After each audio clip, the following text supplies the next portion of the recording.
mag chikwa en focus ne ni physical demonstrations. Ma wawuok ka wachako wuoth wadhi State House.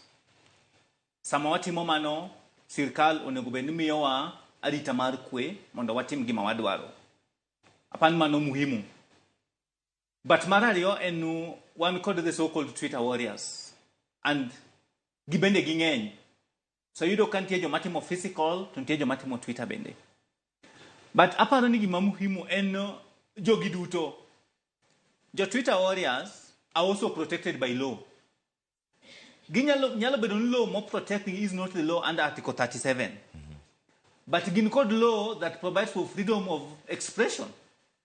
Nitie law that provides for freedom of speech. Nitie law that provides for freedom of conscience. Okay? So, gimanyaka wangen katiba wa o protect ngato angata. Kirango sections of the Constitution, different articles. Kidhi under chapter 4 of the Bill of Rights. Ngata is protected in a way.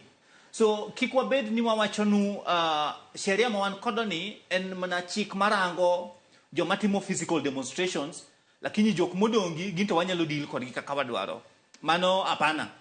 Sheria mawan kodo under the Constitution, the entire Constitution. Apana gimonego benu atimo kaka jo Kenya. And gimonego benu sirikal bende timo enu wawerango sheria for convenience purposes. Okay? No pick an article ma or wachoma, but you don't look at the relationship between article ma and article ma. Like sheria wachona ngani kimako.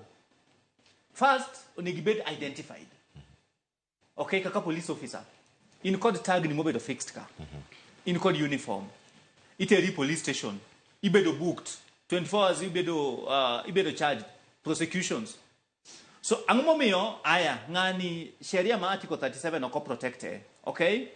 But ang momeo, okwanyal make, kumotimo activism mare on Twitter, ang momeo okwanyal make police mabedo identified himself. Ang momeo okwanyal tere gazetted police station. Ang momeo okwanyal present a court in 24 hours. Ang momeo okwanyal bedo prosecuted. So, wawerango the constitution in isolation and for purposes of convenience. Warang constitution in totality, part moro has an effect on other parts. Okay? So, okobeda case nu ngani initimo demonstration, but you are not part of Article 37, we can break into your house, abduct you, mondewateri kama wadwaro. Let us look at the law in totality and in not isolation. Ket apa numane shida mawan kodo. Ket kirango our legal framework and acha there has been a lot of improvement. Okay? Both in practice and in law. Practice and in law enu sheria dwaronu ka ibiro mako wakili. Ka wakili wakato oromo kod police wakato wachenu one police wadwa maki. Wakili bo penje nu angoma nyizo ni police. Onego beni fix nambanika kata nyingi ka. Onego beni kod identity mali minyisenego and police. Kizema ka wakili bo penje nitoitera police station mane. Wachenu wateri Kilimani kata wateri Central Police Station. And okonego benu imako wakili Nairobi to after 6 hours to produce wakili Kisumo. Wawinjore? Onego benu kimake ka nego titere the nearest police station ma is gazetted. Mondo joge onge kuma entie. Okay? Wakili mare ubi ogokode mbaka. Friends mage ubi ogokode mbaka. That is the state where we protect rights. But kawa chopo is state kakawa ntiesani, the government is engaging in an illegality. An illegality where rights are going to be violated. Most mangeny.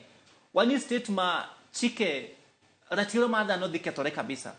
Nikech sami mako ngato ikete incommunicado. Family ne kia kuma entie. Seche moko idhi extract kuma information in form of torture. Okay? Right mare ma freedom onge Cleophas, there's nothing as important as liberty. Neno makamwago yoni. Ichopo oketi kama maungo ngamawa chokodi. Okay? Inenda kedi. It will be kanya for 24 hours. It will be kanya for 6 hours. Information better extracted komi. So there's nothing as important as liberty. For government onegobenerango, the rights that we have committed under the Bill of Rights. Wawerango gi in isolation. Wawerango gi for convenience. They must be looked at how each of them